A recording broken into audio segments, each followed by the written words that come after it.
At the 2015 Regional and State Duck Calling Championships, and I've got Stuart McCullough here. Stuart, how are you? I'm good this morning. How are you doing? Doing well. We're here and we're watching youth come up and start to blow calls. We're watching intermediates. We're watching Main Street. Now, you've enjoyed your time out here picking up a few trophies. How many contests have you won so far? Over 20. Some, not in the older days was documented on calling ducks, but over 20 contests and been in probably between 120 and 130 contests since 1988. And did you call ducks before that and then decided to get in? And if you did, what made you take the jump? Yes, I went through and hunted, started hunting ducks about 10, 12 years old. Got into college and was hunting with buddies on public ground, and for some reason it's kind of like a dare, I guess. I just made some noises, pretty simple, and I met a man named David James, who was our only Main Street World Champion in '87, and he gave me some direction, and kind of went from there. He put me in contact with Butch, and that's kind of where it started. The snowball started to build. Now, you're a teacher by profession, by career.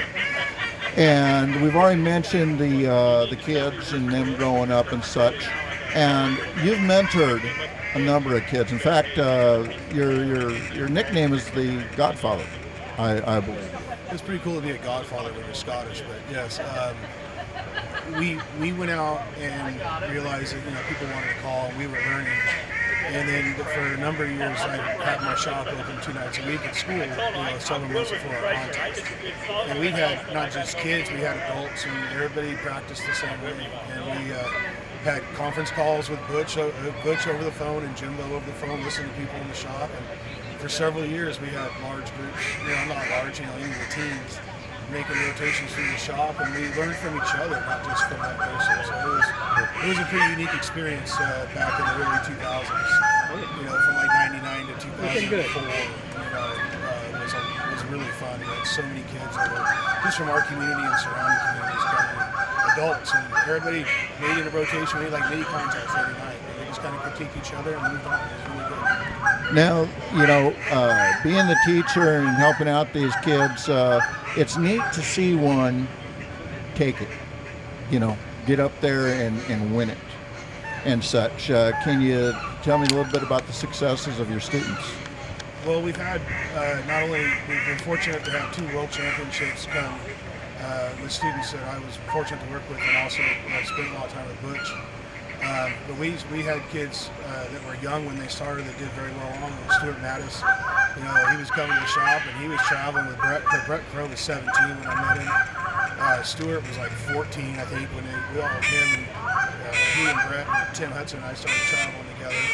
And so it was kind of like our own little backpack kind of around. But we started, those young men grew up and they got world championships, multiple titles, and 2-man open and all that stuff.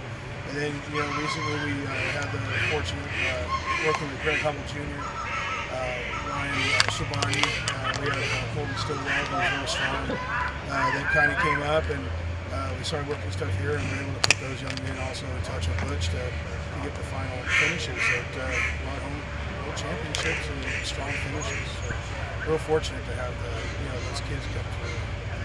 It's been awesome to work with them as well. Outstanding. Well, in closing, what advice would you leave behind for these youngsters or even the adults on Main Street? With all of your experience and been there, done that, what would you tell them is what the secret sauce? Well, one of the things I did early on is I wasn't afraid to blow a duck call in front of anybody. I wanted to learn and I wanted to be better at what I did. And I felt that, putting myself out there to be evaluated by people who respected helped me out a great time. You're able to make great friendships and good bonds, but also the amount of peer education you can receive is priceless. You can't buy it anywhere. A lot of people spend time on the internet and learn things from the internet. And I'm totally fine with the internet, and it's a great resource, but it doesn't replace that one-on-one critique and constructive criticism and stuff you can receive from someone who's invested in giving you a hand.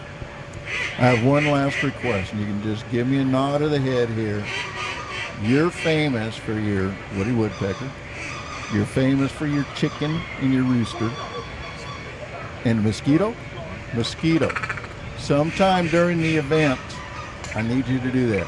I need you to just come out from behind. You can stay back there and stay hidden. You can come on out here. I'm going to do whatever I can, but will you do that for me? That's no problem at all. That'd be fun. Outstanding. Thank you very much, Stuart. You have a wonderful day.